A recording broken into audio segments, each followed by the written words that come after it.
Aloha, hi everybody. This is Dan Chun, co-founder of Hawaiian Islands Ministries, also known as HIM, and even shorter, HIM. And this is the HIM podcast, where we get the wonderful opportunity to talk to people from all over the world, people who are thought leaders, people who have interesting backgrounds and stories, offering real practical help for us all, for hope, for leadership, just to have strength for the journey. And we have with us today Dr. Rick Blackmon, who I've known for decades. Rick, aloha. Thank you for joining the HIM Aloha, podcast. Dan. So really good to be with you. And you are coming in from California, correct? What Southern city? California. Westlake Village, technically, it's an hour north of Santa Barbara, or hour south of Santa Barbara and an hour north of Los Angeles. So, Phenomenal. Well, let me tell you all a little bit about Rick. He's been involved for 35 plus years working with leaders and general population too, but very specifically, a lot of church leaders working with them in therapy, in seminars, teaching seminary students, went to Westmont, has a Master of Divinity from Fuller Seminary and a PhD in psychology. He is a therapist and he's still active right now. So at any point, I may need some help during this podcast, but this is really good. In fact, Rick taught me about counseling when I was at Fuller Seminary getting my doctor of ministry with a man named Dr. Archibald Hart, who was the dean of the psych school, I think, at that time. And Rick taught me how not to burn out. And the incredible miracle is, by God's grace, after 46 years of strenuous, gut-wrenching, painful, faith-stretching times, by God's grace, I never burned out. And it's because I applied a lot of the principles that Rick taught me. And so you better hang in here. And, I just stepped down after 29 years of being a senior pastor, after 11 years of being an associate. So Rick and God got me through those and years. Arch, who was my Oh, and and Dr. Archibald Hart. mentor. So, golly, Rick, I should be your agent, man. I mean, I'm just like puffing you up here. Well, and you Um, are one of those students that made a mark on me because I just so fondly remember the early times of meeting you for the first time, and then we kind of connected here and there over the years since then. So well, thank you. it makes my day, by the way, to hear that a long-term pastor like yourself didn't burn out. Somebody made it through. Yeah, yeah, yeah. Because you want to finish well, right? And Yeah, not that you finish finished, strong. obviously, Finish you're still strong. doing ministry, but Yeah, and we're going to talk about that today, but I wanted to have one kind of hors d'oeuvre, one tidbit here, is that Rick and a friend of ours, John Ortberg, who also has a PhD in psychology, as well as an MDiv from Fuller, and a great author, as many of you may know, Rick and John are coming to Hawaii in January, and we're going to do a mental health conference on 3 islands. On January 7th, we're in Maui, and we really have a heart for Maui, especially Lahaina, the community there in Kula. And then January 8th in Kauai, and then January 9th on Oahu in the city of Honolulu. And you can go to himonline.org to register for that and get ready for that. So that's coming up January 7, 8, and 9, a 3-island tour. That's going to be incredibly helpful. The afternoon will be up for church leaders. Nighttime will be open to the whole public. And today we're really going to drill in on how to help those in church ministry or ministry have strength for the journey. If they're battling compassion fatigue, if they're tired, they're stressed, or near burnout, or have burned out, this podcast will be helpful for all of you. Plus, I think the general public, you're going to hear some great lessons and tips for you too. So, Rick, I think one of your mentors commented that in the last century, the big issue was church growth.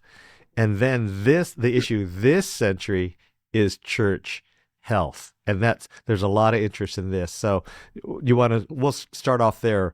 What's your comment about that?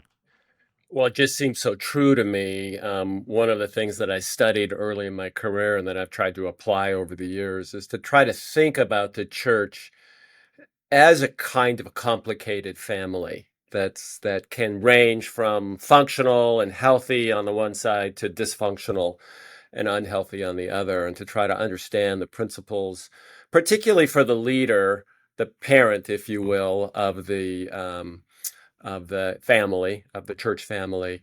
How do they lead well and lead towards health? That same guy, he used to tell me, he had a little saying that unhealthy or neurotic pastors would beget unhealthy and neurotic congregations, and that the counter was true too. So that moving towards health and function in the life and heart of a pastor would sort of cascade down line. It kind of ended up being my calling. You mentioned I have an MDiv, so I have the same degree you have for ministry, and I've always been kind of a ministry type.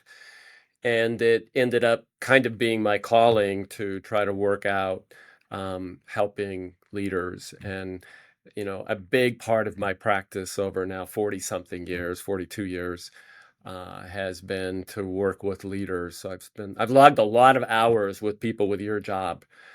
I wrote my dissertation. It's behind me on the shelf too. The title of it is The Hazards of the Ministry. And I think partly, Dan, it was my interest in trying to figure out the profession for myself. Like, would this be a profession that I wanted to go into? And that was a research interest that Arch, my mentor that you mentioned, had. And so I've been investigating the ministry as a profession and what's it like on the life of the pastor, on the marriage of the pastor, on the family life of the pastor, and how to kind of juxtapose attention to both of those has always been a passion of mine. So never ended up doing the senior pastor thing that you're doing, though I could easily imagine having gone down that path easily. Well, because of you, though, thousands of us are in the pastorate, and you sustain our ministry or repair us and help us get back in the Well, saddle. and to think of that, like if I get to help a pastor, I do kind of have this satisfaction, like, I think I'm helping more people than Amen on that. just, You're helping more churches. You're yeah, pastoring more churches in that yeah, sense. yeah. And that's why you're coming to Hawaii, because we're going to really help I those can't in wait for church that, by the leadership. way. It's going to be real. That's And of going to be course, fun.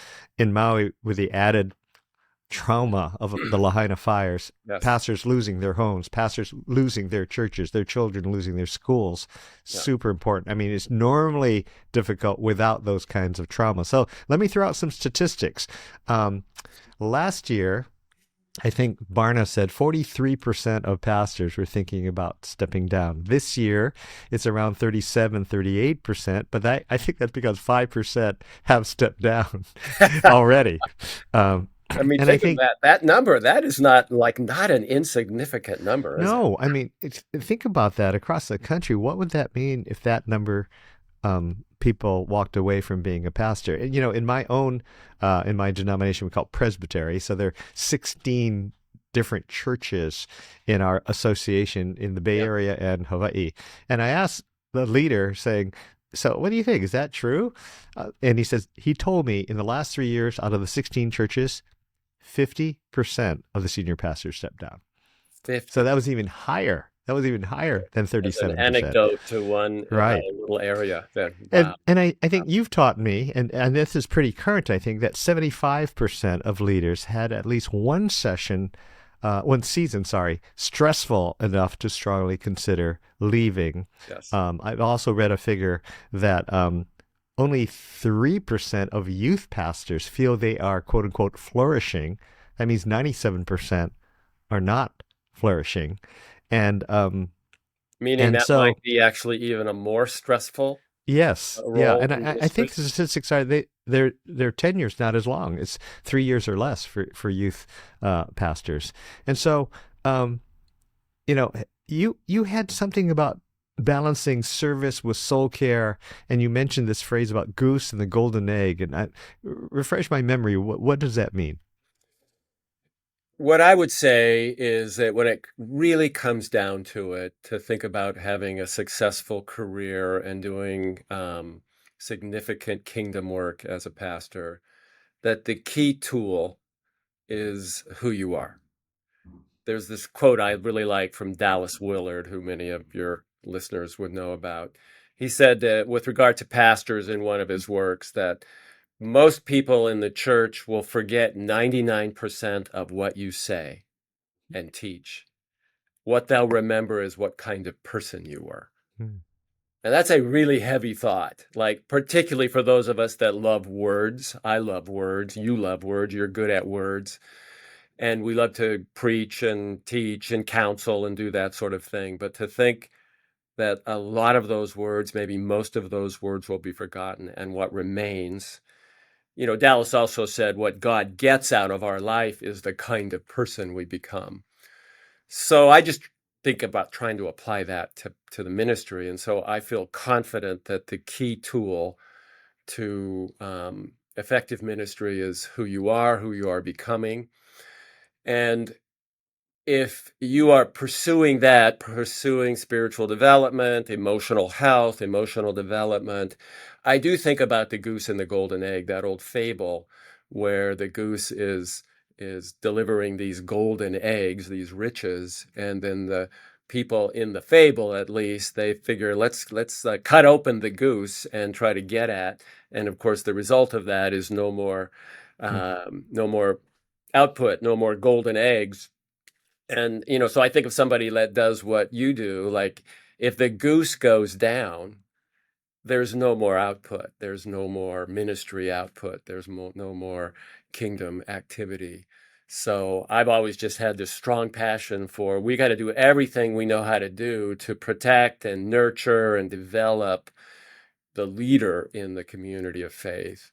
And the healthier they are. Peter Scazzaro, who's an author you might know, Hmm. he will him talk speaker about too the at one time. emotionally healthy leader. And he kind of likes the idea, as do I, of linking spiritual health with emotional health.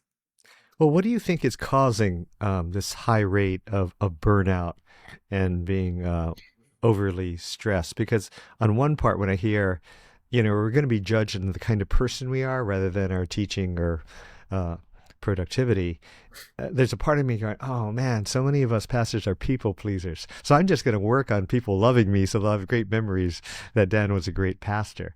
But that can lead to burnout, people pleasing. And I think a lot of us pastors are people pleaser and hard to make tough choices. And when we make tough leadership choices, then we suffer like, oh, now I'm in conflict. They don't like change.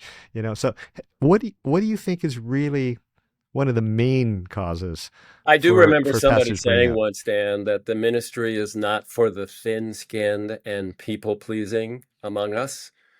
But almost everybody I know, including myself, and apparently including you, that are in ministry are thin-skinned and people-pleasing. So the nature of being a helper and maybe even enjoying and having that as a kind of coin for yourself, that you enjoy the feeling of being a helper. Maybe you're a 2 on the Enneagram, the helper kind of profile type. Um, that it kind of sets us up for that. But as to why it's like, I wrote my dissertation called The Hazards of the Ministry 40 years ago now. And I think it's no less hazardous. In fact, if anything, when I think of talking with pastors one on one, like I still do frequently, I would say the last even 5 years, the advent of COVID and the difficulty I probably would say these days with politics of all things has made it maybe more hazardous. And so those numbers that would have been true, I remember the stat way back when I was writing a dissertation and researching this, 33% to 40% of people in ministry um, seriously considered leaving. And that number would clearly be higher, as you were just saying now. So um, I think partly years ago, I think if you looked at a community, the people getting and garnering the most respect in the community would have been maybe the pastor. And I don't think that's true anymore. We'll probably talk No, a it's little on the bit bottom. later. It's I on the think they're a bottom. lightning rod in some ways for more negative. I call it transference, which we'll maybe talk about a little bit later here I in do terms want to talk about of, that. trying to kind of approach the burnout question in a healthy way. But I don't think that problem has gone down. I think what people see when they look at their pastor, their clergy, is not always what we would wish that they would say. And if you think about it, if you have a pastor or if you are a pastor, the job description is nearly impossible. And I'm Yes. not blaming the congregation necessarily on that. I think pastors put it on themselves that they have to be a theologian, they have to be a therapist, they have to be a great public speaker, they have to be a fundraiser, they have to have great people skills, they have to be really good at administration. I mean, Administration's huge. on and on and on it goes. And a lot of pastors who have caring hearts aren't good administrators. But today with email, you don't return emails, you don't return phone calls. People think they're not loved, right? Yeah. Or they're forgotten to show up at a meeting because you forgot to tell them there was a meeting. So I think part of it is this unreal job description. And many people think, and I have heard it in my years, gee, Dan, you only work Sunday. Right. You work Sunday morning. What do you do with the rest of your time? Like, I'm on some rocking chair sipping mint julep tea or They something, forget waiting. about all those other roles you just named, Yeah, right? yeah, yeah. Absolutely. So, yeah, and yet they want you available. I mean, I still carry my cell phone with me even at home because I'm just used to what if there's a call, I have to go to the hospital. So, I'm also a hospital chaplain in addition to being a pastor. You're supposed to spend 10 plus hours writing a sermon. You just don't have enough time. Dan, I And think you're putting your finger on a good answer to the question of why it's harder now. Like if, you have to be a world-class speaker. And, if you don't like your pastor, you can tune in to any pastor on the planet and listen comparison. to people who like that's the only thing they do. And so of course they're like the experts. So like I think you're right. I don't think the job is any simpler, if anything, getting more complicated. And yet I would say, like when I ask a group of pastors, what do you like best about the ministry? I would say that they would generally say something like watching people change, watching people grow, watching people transform. And that still it floats most of our boat. That's a very Mhm. thrilling thing to be part of, to watch that. Now, if I ask them what do they don't like about the ministry, what are the most difficult parts, the biggest answer I would probably get would be something like watching people not change, watching people not grow, despite good input, despite good teaching, despite good spiritual practices. And that's another reason I think it's hard. Like you go into the ministry, and I love talking to young pastors who have a call for this. And what they want is to be part of people's growth and development. And then to, over the years, see that not all of those efforts yield that outcome. And so I see that particularly the longer that you're in ministry. And I like to talk to pastors of all ages, but I've sure talked to lots of them that are in their 50s, 60s. And when you accumulate a lot of pouring yourself out, and even with really good motives to be useful and helpful and wanting people to develop and grow and reconcile relationships and all the stuff that you as a group are very good at, and to not see return, that just wears on you. You know, Yeah. it, it wears on you over Yeah. time. And you made me remember, and I don't know if it came from you or Dr. Archibald Hart, but I think what's hard for pastors is the definition of success. So you just mentioned pastors love seeing people's lives changed. But I also know, I mean, in the business world, it's pretty clear. Yeah, make money, right? And see profits rise. Yeah. But for us, I was just thinking, for change or transformation, if you're a carpenter and you build a chair, you look at the chair and go, wow, that looks phenomenal. Look what I did. Architect, look at that building.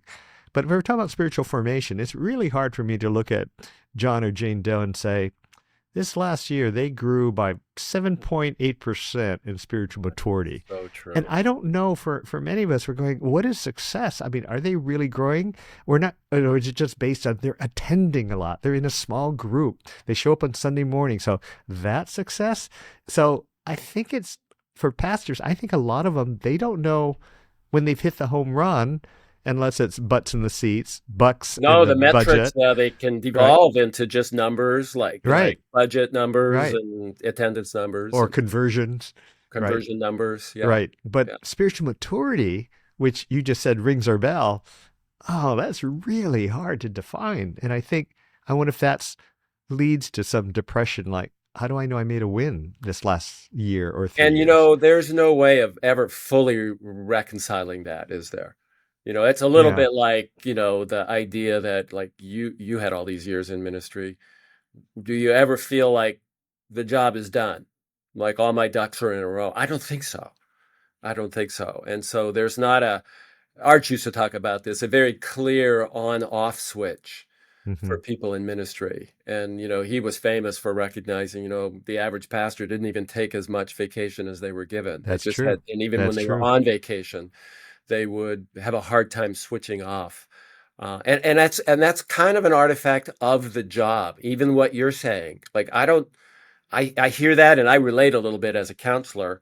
Like, it's harder to have completely valid measures of whether the person I'm talking with too is getting better, is healing, is transforming, is changing. Um, I think there's something like, even I like you hearing you say that. That makes me feel like, oh, I'm in that club with you, Dan. And I kind of hope, even like in this podcast or when we get together in January, that there's at least that sort of camaraderie between us. Because I think everybody who's involved in ministry would completely relate to what you just said. If they're authentic, if they're transparent, if they're honest, I think that's a struggle for us all. And, I would say, especially in the Protestant church, we look at our heroes. It is the megachurch pastor, the one who's written a lot of books, right? And then I look at the Catholics, and their hero is Mother Teresa or Father Damien. I go, oh, you're going for character? Like, no. I mean, how many books have they written? I don't know if Father Damien wrote enough books. And so we couldn't learn from other traditions that there are I other do I things do that make. remember again Dallas Willard kind of posing the question, how do you measure spiritual growth and transformation in a way that the Pharisees don't win?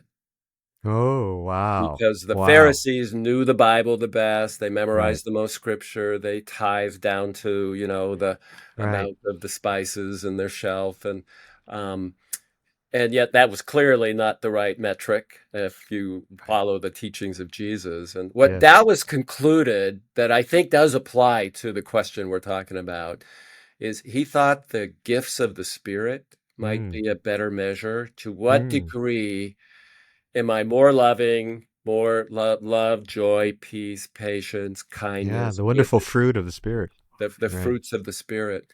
Yeah, that like, do I have those qualities more than I had them 5 years ago? And Yeah. again, still hard to measure. No, that's To great. your point, trying to figure That's that out is wow. That's really good. And I do the have other the friends. other thing that Go I'm ahead. thinking about that kind of gets at the life of the leader is, it's another question that will be posed sometimes, is the life that I'm offering to the people in my church the life that I'm leading and experiencing myself? There's this great Wow. passage in Right. Second Right. Corinthians 1 Right. where where Paul, and that's a very emotional book for Paul, and he's writing about the comfort that we offer is the comfort we have first received for ourselves.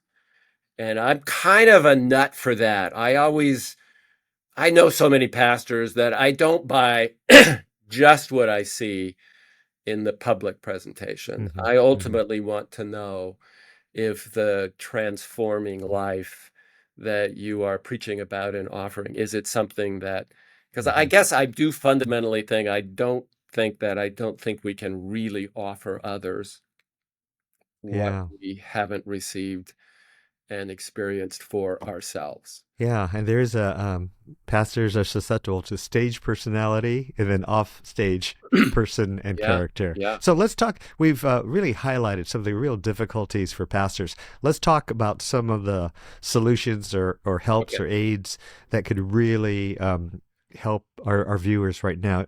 You talk about the reservoir, you know, Yeah, and and just to think go about ahead. it, you and I have talked a little bit, like, I've been thinking about this stuff forever. So there's a lot of practical things. I taught a course at Fuller for, 40 hours on this kind of stuff, but I kind of wanted to try to think, okay, like over the years, when I think of people like Dan and people in ministry, what are the things that seem to like really have an important effect?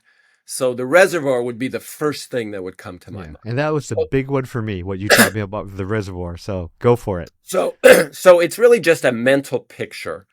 And again, it's a little bit like the goose and the golden egg. But think about a reservoir, a body of water that sits behind a hydroelectric plant. And so it generates electricity. And they have these big magnets and turbines that turn, it's fed by water and it spins the magnets really well and generates power, electricity. So if I think of Dan Chun or John Ortberg or just somebody who's doing ministry, and I think of them as a reservoir, the electricity is the output.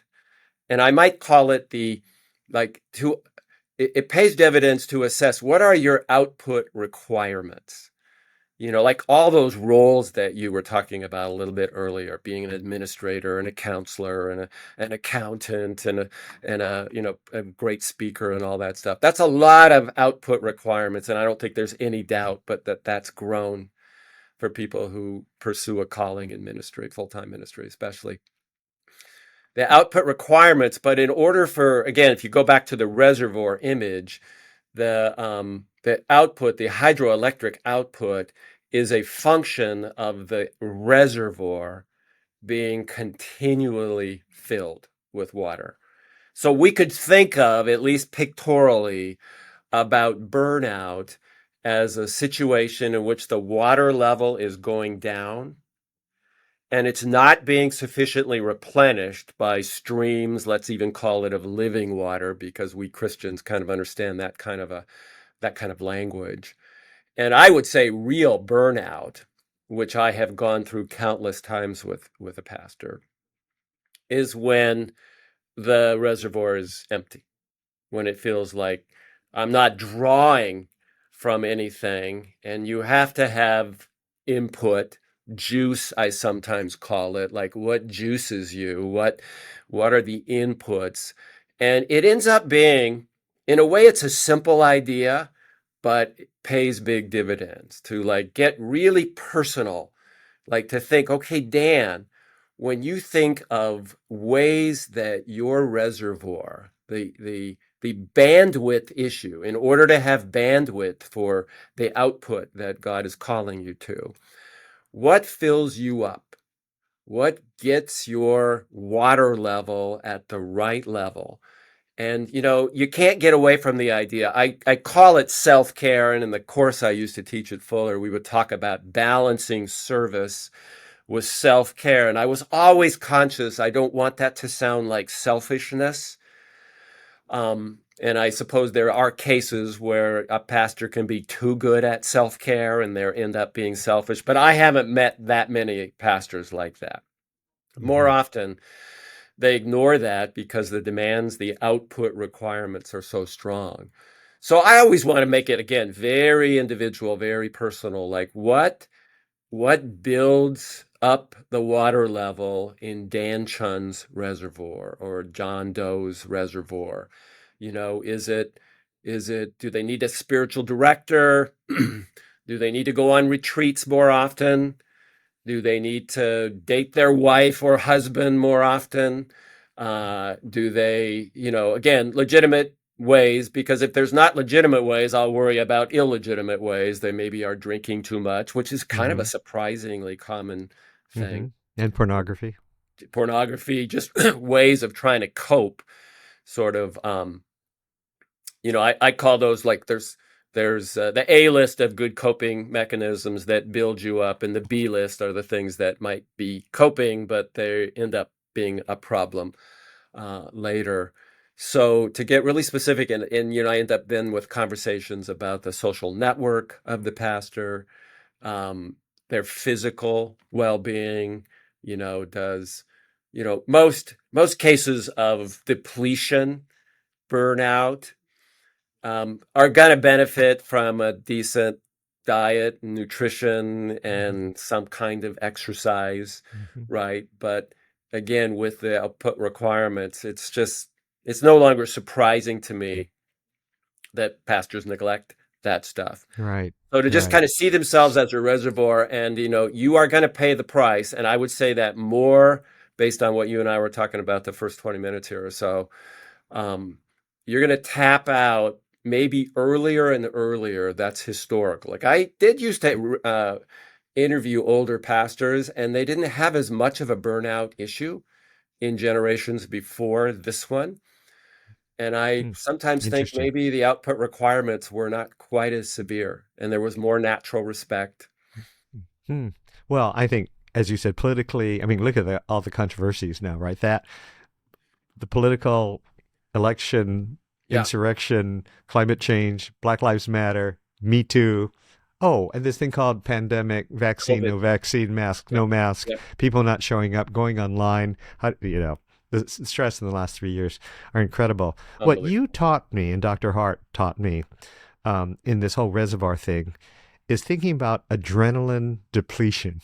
I never thought of it that way. Yeah. And you all gave me very practical tips, which I think helped me survive. It was like if you do a 3 day retreat, the next week, take 3 days off or have lighter days to start building the reservoir, as you said. And that was so helpful. I started from year one as a senior pastor, um, that I would try to only preach 3 times a month and have 1 month off just to catch up, because you're also losing at least 10, and some people take 20 hours a week to prepare a sermon. You lose all that administration time and people time. Yeah. And so that got into my rhythm. Uh, You did that the, early. You were an early adopter of that yeah, idea. I love that. I just do what you tell me to do, man. And Do and you then remember the idea, Dan, way back when Arch used to talk about, hey, consider taking Monday off. No, excuse me. no, Thursday Consider off. taking Friday off rather Okay. than Monday, because Art said especially when you've preached, Right. that he called it the post-adrenaline shutdown, that the Right. next Right. day Right. after a lot of heavy output requirement, the Right. Sunday. And you can Um, feel a little depressed. You're yes, he second would talk guessing about that. myself. I didn't preach as well. Wasn't effective. Right. So No. why would you So take that, according to Arch's thinking, as your so day off, the day you give to your family or to your own right. self-care? Why don't you just go in the office, do some administration? He used to say, piddle around, and then take a day in the cycle, the adrenaline. Actually, Arch and I did some studies together of pastors way back when, and we would take urine tests and Oh my figure out goodness. how much adrenaline, and you would see a predictable pattern. It would reach its height on Sunday, and then it would have a crash, and then it would slowly build its way up. So Arch's point was take like Thursday or Friday as your day off, where you're kind of medium level of adrenaline. Mm-hmm. You're not, sort of in your performance mode yet. Yeah. And I had forgot Okay. about that. All That's right, like that's everybody, nationally, I want urine tests for all the pastors and business leaders listening in today. And if we catch any illegal substance, man, you are in so much trouble.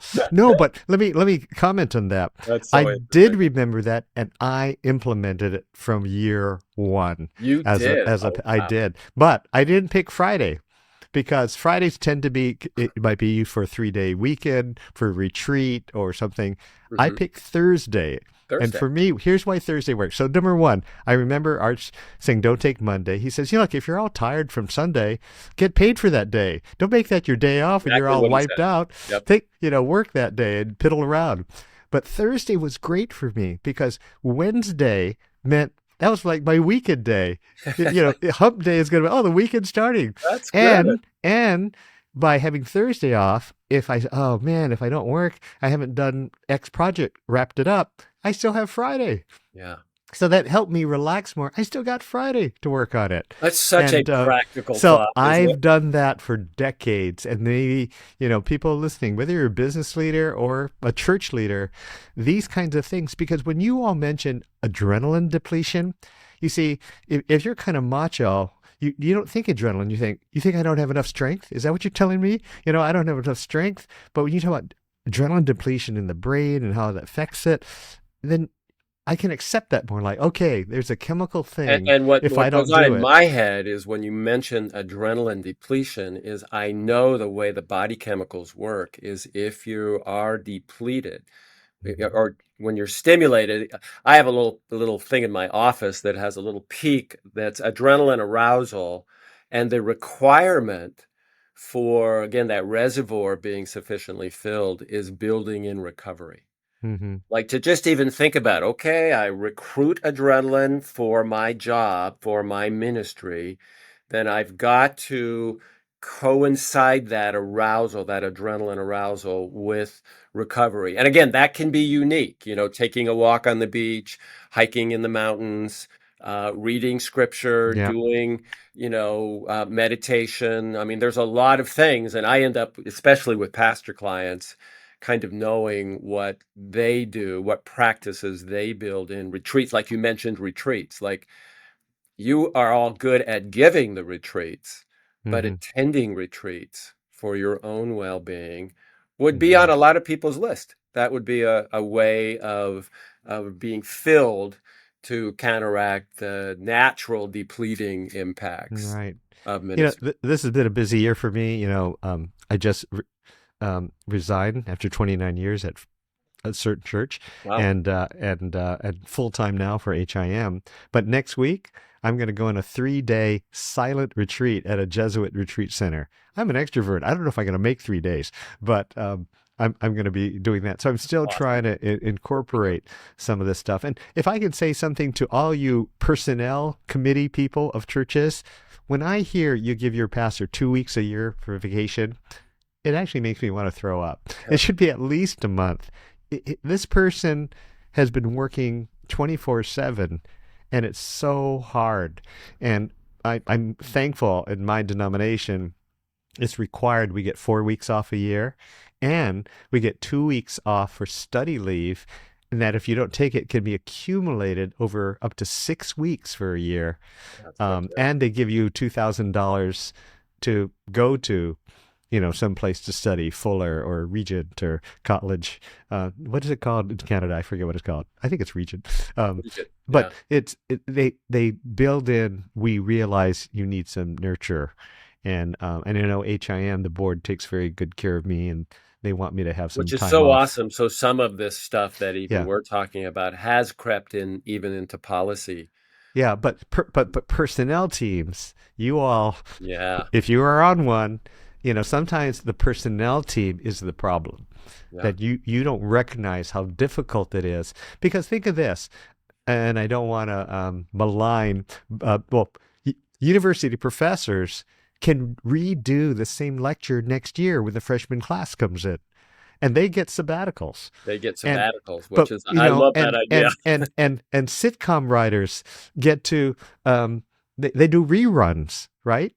But pastors have to do a fresh sermon Yeah. every single Sunday. They can't do, oh, you heard this last year, I got to do it again because it's pretty funny. No, we it's the pressure is incredible. Plus, I if suppose somebody they has to could go to the change hospital, churches every year, right? Then they could, yeah, right? that's But right. you obviously didn't do that if you were in Yeah. the same Oh, I place stayed for at the 29 same one for 29 years. years plus Wow. 5 years associate. That So, takes my breath away, what you're saying, that you have to come up with yeah, fresh material that you're personally excited right, about and engaged with. And it's such a right, gift and a calling, but again, right. talk about depleting. And some business leaders, they get paid a lot so they can take their families to Paris, and pastors can't get that kind of fun Rare. or break. Yeah. And so let's talk about transference. Another tip to help Okay. pastors, So because we have to after the understand reservoir. transference. Yeah. So this is again another idea just born over years of thinking and reflecting. What's helpful? So the idea of transference is another one of those like ideas and strategies that I've just watched pay dividends. And so the basic idea comes from the counseling world. So I'm going to read just something here. So recognizing and working with the phenomenon of transference may pay more dividends than any other thing. So when you lead at a church, in almost any role, you are simply larger than life. And what that means is that when you are in a role like pastor, leader, Christian leader, in the life of people, they will project, is probably the best word to say, project qualities onto you. We call them negative transferences and positive transferences that you may or may not possess. So that being up on that stage, representing God and representing growth and development and spiritual formation and transformation is a role that comes with this. I would often ask people in my classes whether they were willing to be used by God in their ministry, and I would end up meaning this: like, people are going to project qualities into you, and that can be qualities of spirituality, like sometimes superhuman spirituality. Like, people will often like contrast their spouse and how their spouse is as a listener or a spiritual person with what they imagine is true of their pastor, and usually their spouse suffers in the contrast because they're transferring these properties, if you will, onto the pastor. So those are positive transferences. Oh, you're a great leader. And that, of course, one possibility with that is it can go to your head. And you can kind of think to yourself, well, I guess maybe I am kind of pretty special if this many people are giving me that input and that feedback. And I think that's dangerous.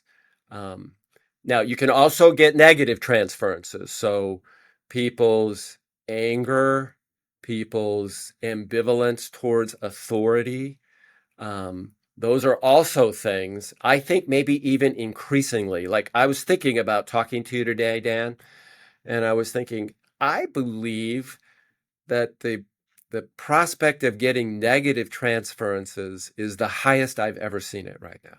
Hmm. You know, Hmm. do Wonder you'll why. project, particularly like maybe with the political landscape. Hmm.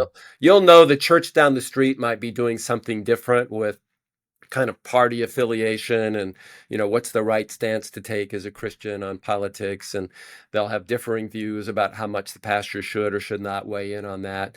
And I think a lot of pastors are suffering with those transferences, almost like the transferences. Of course, other professions like politicians, other leaders will get transference, Mhm. but I think maybe more in the ministry. In fact, there was an interesting study years ago in the therapy world. If I'm sitting down with a client and we build a bond for the purpose of helping them, they're likely to do some of this transference onto me. Mhm. So I have all this training that says, when people have positive transferences or negative transferences, don't take that personally. Mhm. Mhm. Understand that in a close bond, certain kind of relationships will yield that dynamic. And if you're prepared for it, ready for it, you can actually be helpful. I'll Mhm. give you kind of a quick story. I was on a staff, not the senior pastor, but on a staff years ago. And I was going to church one Sunday morning, and my kids were young, two of my older boys. They were young then. And they had been going around the church and stepping on these drain spouts and smashing them. And this elder came up, and he was a really big, burly guy. And he was really mad at catching my boys do this. And he just started reading me the riot act, and yelling at me. And if you know me, my nature, this has something to do with the family that I grew up with. I'm kind of a fighter. So if you come like accost me like that, I'm probably going to take you on. Though it would have been stupid. This guy was much bigger than me. But I was just thinking in that moment about what we're talking about right now. And I don't always, do this right. But this was one of the times where instead of taking him on, I know I did this little switch in my head, like, I mean, this is transference. He is way madder at me than I deserve here, you know. So I said, his name was John. I said, John, I have never seen you this upset before. What is going on? Just said it like that. So I wasn't defensive. I didn't take it personally, even though I wanted to. And he broke down instantly in tears. Hmm. And Wow. then it turns out the night before, I still get goosebumps when I think about this story. The night before, it had come out that he had been a closet alcoholic for 20 years. And it just crashed and burned, and he was separated from his wife. So indeed, he was transferring, his pain. And I ended up Hmm. spending a lot. And that guy, Hmm. he is 30 years sober now. So that's how long Praise that God happened for ago. that. Yeah, thank God for that. And he had a real problem. He lived with our family for a while. It was like a whole big thing. But it's an example of that idea that, like, I will often talk to a group of pastors, and this is like my little study, and I will say something like, 75% of the criticism you get Hmm. is not about you.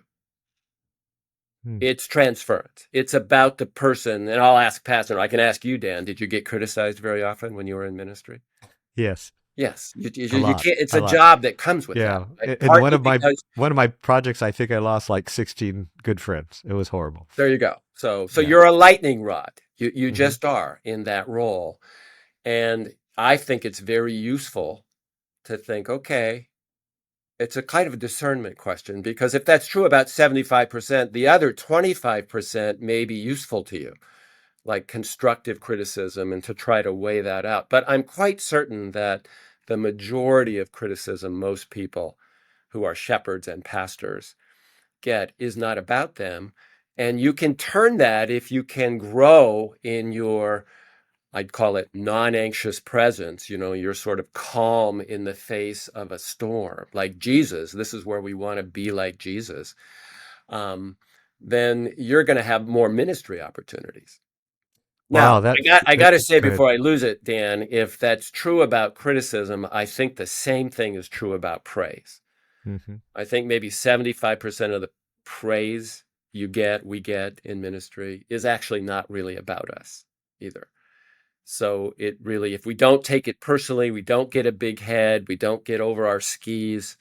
Um, someone once said to me, a friend of mine, yeah, kind of what you're saying, it's almost like chewing gum. Like take in a stick of chewing gum and chew on it for a little bit and then just spit it out. Wow. Okay. I thought Hear to do that, that all with you leaders? praise You're and just chewing criticism. gum, man. You're just Wrigley's. So Yeah, no, I mean it's very complex because you said earlier, the church is it's a family system, right? yeah, And the pastor uh, is the father figure. I mean, people have said to me, "Oh, Dan, you're our spiritual father," and yeah, that can swell your head up, right? yeah. But I mean, also, what an but honor! also, What an honor! right, right. But the flip side is, if they have father issues, you're the lightning rod, Yeah, right? It's yeah. something you go, "Whoa." And what do you think, Where did Dan? that come from? You think a lot of people have father issues or Yes, mother issues, yes, yes, right? Because yes. my wife, Right. she was a Presbyterian pastor, and she Yeah, got lots of this transference too. So it doesn't yeah. need you don't need to be a male. So what's For that. really good is you're actually saying one of the healthy traits for leaders is just to be humble. I mean, strive for humility, right? Yeah, Don't take it too much to the head, but also in humility, Gordon MacDonald would say there's always a seed of truth in every criticism. So figure out what that is, but then, throw out the fish with some bones or something. we But did do some, by the way, studies early on about this topic. Dr. Hart and we did some studies on if a pastor gets some training and some input, like you and I are talking about right now on transference, statistically, they are less likely to move into the burnout category. well, you guys taught me a lot about transference, adrenaline depletion, all these family systems, the complexities of that. And, some people say, why do you need to go to seminary, man? This is one good thing about seminary. I got great training. Maybe not all seminaries are great, but, you Well, that know, is a good thing Fuller did, isn't it? Yeah, that's right. awesome. Oh, and, full disclosure, everybody, I'm a trustee at Fuller Seminary. So, maybe, no, but But I I've believe in seen it seminary. in other seminaries too. They have become Yeah. more interested in these topics that we're Well, discussing. Fuller has a whole school of psychology, Yeah, right? that's They're right. putting out PhDs, PsyDs, and marriage family counselors, Yeah. um, and A lot of resources there. yeah, a lot of resources. I want to move on to you had a great point. Differentiate serving people from pleasing people. That's one of your soul care Yeah. principles. Tell us a little about, and that Yeah, and does that, talk that about was the less anxious presence, doesn't it? it does kind of talk about that. Like again, another friend of mine once made the observation that Jesus always responded to the needs of people, but he did not always give people what they were asking for. He gave them what they needed. So that idea of to differentiate serving people from pleasing people, you admitted, I admitted, Yep. we're people pleasers Yep. to the core. Yep. And that's just a way to develop self-awareness and try to check myself, be in a group of people that help you sort of discern those kinds of things, because I don't think Jesus was a people pleaser in that way. You know, some great authors, and we'll probably talk about some of these authors, especially Steve Cuss, a new author these days, in January, will talk about developing the nature of Jesus' way of being with people was a non-anxious way. He wasn't emotionally reactive. He didn't let himself get infected by the urgency or the anxiety that he frequently dealt with. And it strikes me that the group of people we're talking about, pastors, have to deal with a lot of urgency and a lot of reactivity. And it is our job to, again, I think part of this is the more anchored I am in God's peace, the less I need your approval, the less I need you to like me, the less I need you to please me, which again, that's a growth edge for me. Still to this day, I'm 68 years old. Still, I have to work on that. Um, the more then I can step back and think about what is this person asking for, which often is for me to get as upset as they are about what they're bringing to me. Boy, especially in this political atmosphere. Hmm. Hmm. Um, and then if I stop and think, but that's probably not what they need. That's not a way that I'm going to be useful and helpful to them. So I hear people like that I've talked with years before say, you know, one of the things I remember most is you talking about that difference between serving people and pleasing people. And that has genuinely produced such dividends in my work in ministry to just have a beat on that and not get too far from that idea. Yeah, that's really great, and I think what's hard about pastoring um, is we're called to be pastors um, as well as priests who do the sacraments, but there's a part of it we're called to be prophets, and that's really hard when you have to say things that are true to the gospel, but may cut across the grain of contemporary thought. For Yeah. my former church, I especially in the political scene, I my conviction is that the true Church of Jesus Christ cannot be all Democrat. The true Church of Jesus Christ can't just be filled only with Republicans. And so created a church where Yep. both were welcome. Maybe we're 50-50. Oh, but that increases the heartache like the last 3 years. Oh, As absolutely. simple, or not maybe not simple, as things as mask, no mask, vaccine, no vaccine, let alone the presidential campaign, let alone climate change. Do you believe it or not? And drill baby drill or not? It's we set up what we think is gospel truth in a gospel community, but it also makes it harder. It No, it also makes it strikes me harder. that the challenge then is no smaller, it's greater. Like Yeah. I so admire, and I'm also part of a church that's probably about half and half, and that is harder, right? That's just harder on the people pleasing, you know. So to have that non-anxious presence, it kind of gets to the next sort of strategy, if you will, Yes. the kind of to be a whole person. Yes. Um, and the way I like to think about that is if I draw a circle and it's the Dan Chun circle, like I want want your identity to have a lot of pie slices in that circle. I don't want the only thing to be true about Dan Chun is that he's a pastor. Hmm. That's like it, I think of that as a unidimensional one note, Johnny one note type of person. And I know people like that. Like they're very alive when it comes to talking about their ministry, but there's not much else that's true about them. So when I think of a person getting that reservoir, in the right place, doing work on themselves, I think, that's why I always like it if my pastor, like last week he was talking about, he grew up in South Bend, Indiana, so he's a Notre Dame fan.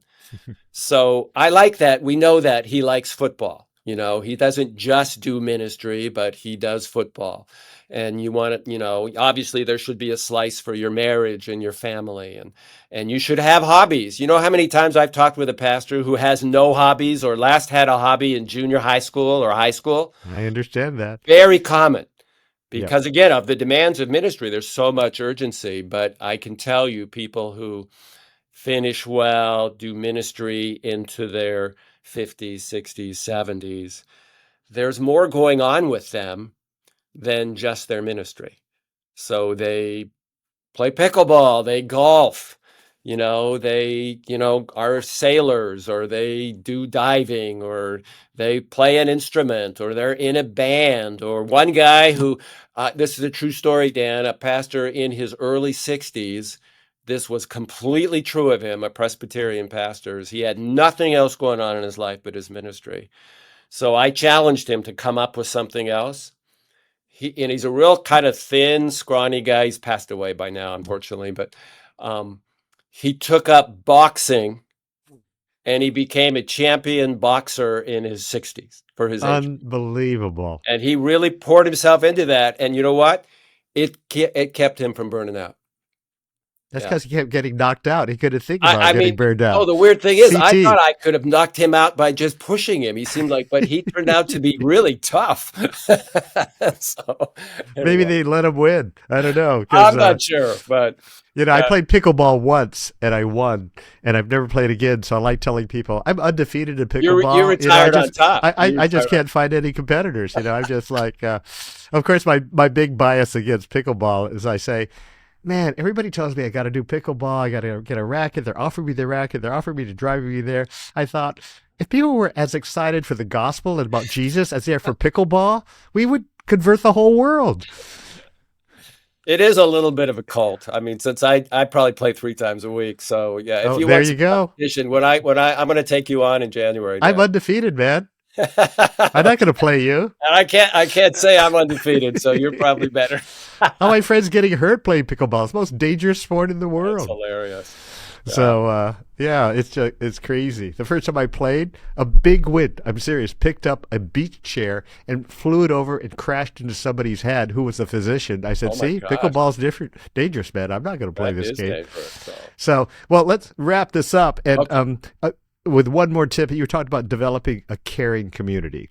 And what does that Yeah. mean? So that in a simple way, I would say, if you're going to do something as complex as kingdom ministry work, you have to have a team. You cannot do that on your own steam. And of course, you need a close, abiding relationship as a Jesus follower with Christ.